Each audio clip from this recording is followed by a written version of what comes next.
saya akan kejar koruptor-koruptor itu. Saudara-saudara sekalian, begitu saya dilantik jadi Presiden Republik Indonesia, pada saat itu saya akan cari bukti-bukti korupsi semua. Mulai saat itu, saya akan kejar koruptor-koruptor itu. Bila perlu, sampai ke Antartika, sampai ke padang pasir yang paling jauh, akan saya kejar.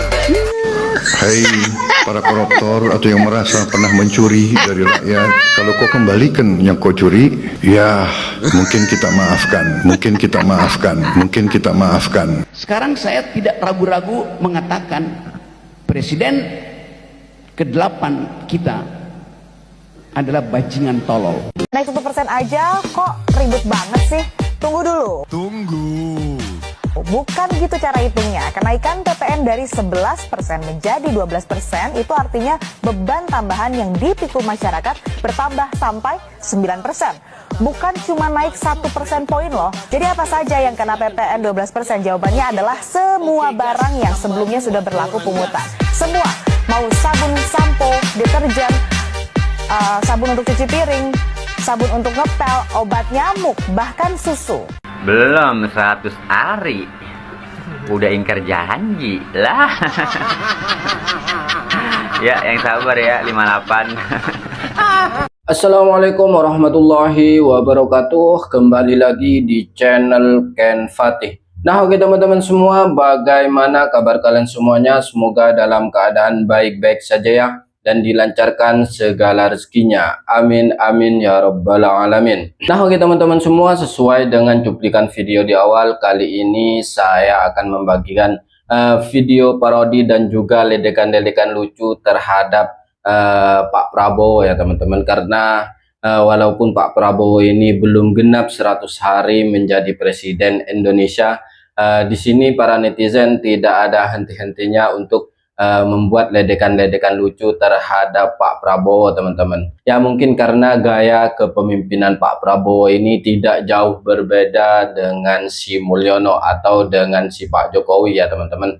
Dan di sini netizen memberi komentar bahwasanya Pak Prabowo ini lebih parah ketimbang Pak Jokowi katanya teman-teman. Kenapa netizen di sini berkomentar seperti itu ya teman-teman? Ya mungkin karena Pak Prabowo ini belum genap 1 hari memimpin Indonesia, sudah berani menaikkan pajak menjadi 12% teman-teman. Dan juga sepertinya Pak Prabowo ini lebih pro terhadap koruptor. Makanya di sini para netizen memberikan komentar dan juga memberikan ledekan-ledekan lucu terhadap Pak Prabowo yang dinilai tidak jauh berbeda dengan kepemimpinan Pak Mulyono. Nah oke teman-teman semua, untuk itu tanpa perlu berlama-lama, mari kita simak apa yang menjadi komentar-komentar daripada netizen terhadap Pak Prabowo dan juga terhadap si Fufu Fafa ya teman-teman. Nah oke teman-teman semua, ini dia videonya. Gua bangga dengan Bapak Presiden kita Prabowo Subianto. Keren. Dia berani menaikkan pajak untuk rakyat kecil di tengah ekonomi masyarakat yang sedang kritis. Tapi dia tidak berani memiskinkan koruptor dan menyita aset koruptor. Cukup dikejar sampai Antartika, udah gitu dimaafkan. Beres urusannya. Nyari aman ya Pak.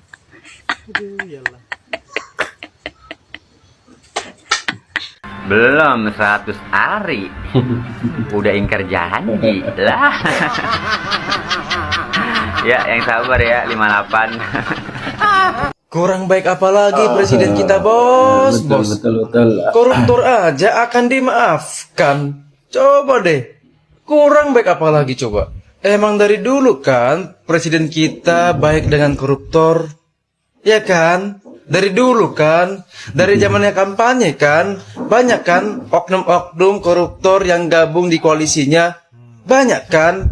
Ya udah, ngapain heran coba? Seorang Profesor Yusril aja bilang memenjarakan koruptor tak beri manfaat bagi negara. Mantap! Mantap, mantap, mantap. Mari kita dukung pemerintahan Prabowo untuk memelihara para koruptor. Begitulah kira-kira kalau jadi bajarnya pemerintah. Apapun didukung itu. Mampus. Bukan hanya pajak. Sampai ke paspor udah naik harganya. Aduh, omon-omon parah, omon-omon. Pak Prabowo, Anda lebih baik segera tinggalkan Gerbong Mulyono karena hanya akan menjadi beban kepemimpinanmu. Jokowi dan keluarga sudah menjadi bagian sejarah kelam Republik ini. Assalamualaikum warahmatullahi wabarakatuh. Salam sehat, salam sejahtera betul semua. Pada kesempatan kali ini saya ingin menyoroti kepemimpinan Prabowo yang selama ini kita tahu beliau adalah seorang militer, seorang jenderal yang memiliki jiwa patriot. Tentu dalam stigma kita Prabowo adalah pemimpin yang tegas dan berani. Tapi setelah beliau terpilih menjadi seorang presiden dan hari ini kita melihat bahwa Prabowo tidak segarang yang dia ucapkan. Terlihat dari cara beliau mengelola kebijakan publik. Dan saya melihat ketegasan Prabowo direduksi oleh kuatnya tarik ulur kepentingan politik di internal. Karena di dalam kabinet Prabowo itu yang besar itu syarat dengan banyak kepentingan dan tidak mudah mengelola politik dengan gerbong yang besar itu. Dan Prabowo harus lebih jeli dan berhati-hati.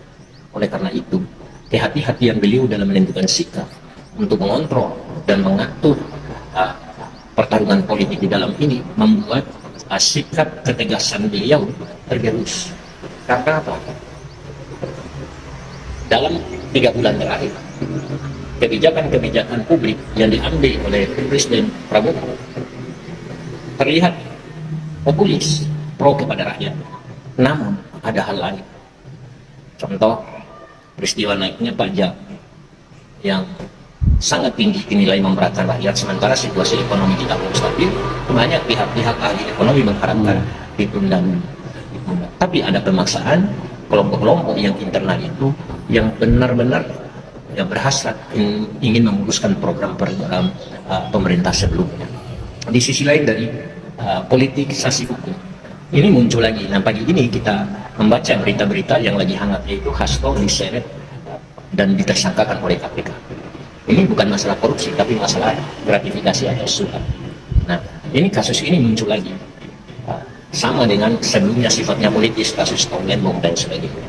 Nah, ini yang menyeret pemerintahan Prabowo ke depan. Karena kegaduhan isu naik pajak ini yang memberatkan itu isu politik dan sebagainya, dan tidak stabil, membuat tidak stabil pemerintah Prabowo ke depan. Makanya dalam video saya kemarin mengatakan bahwa pemerintah Prabowo ini tidak lebih dari pemerintah yang cuci piring. Ya, bagaimana krisis anggaran kita, bagaimana problem-problem sosial politik yang belum tertangani dengan baik, dan janji-janji politik beliau yang memaksa beliau selain dia cuci piring, dia harus mencari talangan baru. Ini sangat memberatkan, dan saya mengatakan bahwa 1 tahun ke depan pemerintah Prabowo disibukkan dengan cuci piring dan tambal sulam, kebocoran-kebocoran yang kebijakan publik yang telah diambil oleh pemerintah sebelumnya Jokowi. Dan ingat, Prabowo juga berusaha keras untuk menstabilisasi politik internal mereka karena pengaruh Jokowi. Nah, kita ambil contoh bagaimana KPK yang sudah didefinitifkan oleh Jokowi lalu kemudian dilantik Prabowo, dan pagi setelah dilantik 2 hari yang lalu dia langsung action mengambil politisasi hukum dengan cara-cara pembusukan. Mungkin diarahkan PDIP dan secara politis tidak menguntungkan Prabowo. Mungkin sebagian publik melihat wah, ini ketegasan itu enggak. Ada operasi politik di luar ekspektasinya Prabowo sebagai pemimpin tertinggi. Saya kira ketegasan Prabowo kita belum teruji sama sekali. Terima kasih. Assalamualaikum warahmatullahi wabarakatuh. Nah, oke teman-teman semua, itulah beberapa komentar daripada netizen terhadap kebijakan-kebijakan Pak Prabowo ya teman-teman, yang dinilai sangat merugikan rakyat Indonesia, apalagi sangat merugikan rakyat Indonesia yang kelas ekonominya menengah ke bawah, teman-teman. Karena belum genap 100 hari Pak Prabowo ini sudah menaikkan PPN menjadi 12%, teman-teman. Dan lebih parahnya lagi, teman-teman, beliau ini belum genap 100 hari memimpin negeri ini, sudah berstatement atau sudah memberikan wacana bahwasanya ingin memaafkan koruptor asal uangnya dikembalikan, katanya, teman-teman. Kalau seperti itu wacana dari presiden, maka kemungkinan besar akan banyak bibit-bibit koruptor yang bertumbuhan di negeri ini, ya teman-teman. Kalau oleh presiden mau dimaafkan asal mau mengembalikan uangnya, padahal seharusnya para koruptor ini dimiskinkan semiskin-miskinnya dan kalau bisa dipenjara seumur hidup, ya teman-teman. Karena para koruptor ini yang menyengsarakan rakyat Indonesia dan juga merugikan uang negara, ya teman-teman. Nah, oke teman-teman semua, selain komentar daripada netizen, ada juga kritikan pedas dari Bung Rocky Gerung soal PPN menjadi 12% dan juga atas wacana Pak Prabowo yang ingin memaafkan para koruptor. Nah, oke teman-teman semua, untuk itu tanpa perlu berlama-lama, mari kita simak kritikan pedas dari Bung Rocky Gerung terhadap Pak Prabowo Subianto. Nah, oke teman-teman semua, ini dia videonya.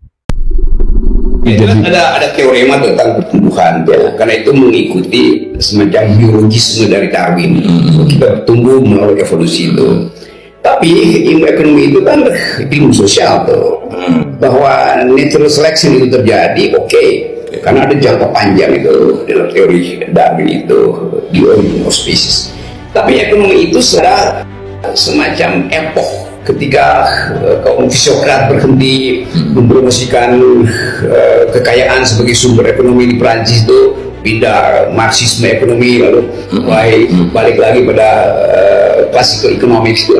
Nah, kalau kita lihat hari-hari ini, kita mesti tentukan kapan dia mix itu antara teori yang tadi growth oriented dan rasa keadilan, terakhir keadilan. Cina misalnya, kan Cina mulai dengan semacam prinsip bahwa kami Partai Komunis akan mengatur arah ekonomi. Tapi setelah arah ekonomi diatur, dia biarkan keinginan individu itu sebagai pemicu untuk growth. Jadi ada negara konsepnya koridornya beginian, ya, mesti ada keadilan sosial, tapi untuk menghidupkan ekonomi provinsi-provinsi itu kapitalis semua kan. Jadi orang kaya diperbolehkan lah, ya. Diperbolehkan, itu dasarnya. Nah, kita Indonesia juga punya prinsip yang sama sebetulnya. Kan dalam konstitusi kita ada 3 pemain utama ekonomi. Satu ada korporasi, 2 BUMN, 3 koperasi. Nah, sekarang masalahnya adalah mengendalikan korporasi ini supaya dia betul-betul bisa sebut aja dipajaki untuk keadilan sosial kan. Kan negara kita negara yang basisnya keadilan sosial, bukan negara yang libertarian atau yang kapitalistis. Jadi di situ ada fungsi negara tuh. Sekarang ada kesulitan, misalnya negara nggak mampu untuk sebut aja dengan pajak itu merampok yang di atas, lalu dibebankan melalui PPN 12% misalnya kan. Tetap pajak itu adalah cara biadab untuk mempertahankan peradaban. Nggak ada mana, nggak tahu nih yang mau dirampok, bahkan di Amerika sekalipun. No taxation without presentation. Tax and debt. Iya. Tapi kan mesti masuk akal juga cara merampoknya tuh. Kalau misalnya negara atau Indonesia misalnya mau menghasilkan pajak untuk kejar target pendapatan negara berapa 3.000 triliun itu artinya bayangan masyarakat akan ada keadilan itu, Pak. Bayangan itu nggak bisa dibangun pemerintah ini tuh. Jadi publik akhirnya pasang itu Garuda biru untuk mengolok-olok Sri Mulyani itu. Tapi Sri Mulyani kemudian bereaksi, ya kalau Anda nggak mau bayar pajak ya silahkan keluar dari Indonesia. Kan ini reaksi konyol dari Sri Mulyani kan. Padahal sebetulnya ya pajak itu memang mandatori, tetapi mesti dilihat ya kalau dia nggak mampu gimana mau dipaksa, masa disuruh pergi ke luar negeri. Saya tahu maksud Sri Mulyani, mestinya Sri Mulyani bilang kemanapun kalian yang nggak bayar pajak saya kejar sampai ke luar negeri, bukan disuruh yang nggak dapat apa-apa juga. Nah oke teman-teman semua, itulah komentar dari Bung Rocky Gerung ya teman-teman mengenai PPN yang naik menjadi 12% ya teman-teman. Dan betul juga menurut Bung Rocky Gerung ya teman-teman, bahwasanya melalui pajak itu sebetulnya rakyat itu dirampok secara diam-diam atau dirampok secara halus ya teman-teman oleh pemerintah. Dan lebih parahnya teman-teman, orang yang tidak mampu membayar pun oleh pemerintah dipaksa untuk ikut membayar pajak. Bukankah itu adalah perlakuan yang biadab ya teman-teman? Dan seharusnya pemerintah itu membantu orang-orang yang tidak mampu, bukan malah mencekik rakyatnya sendiri dengan menaikkan PPN menjadi 12%. Nah oke teman-teman semua, sekian dari saya. Wassalamualaikum warahmatullahi wabarakatuh.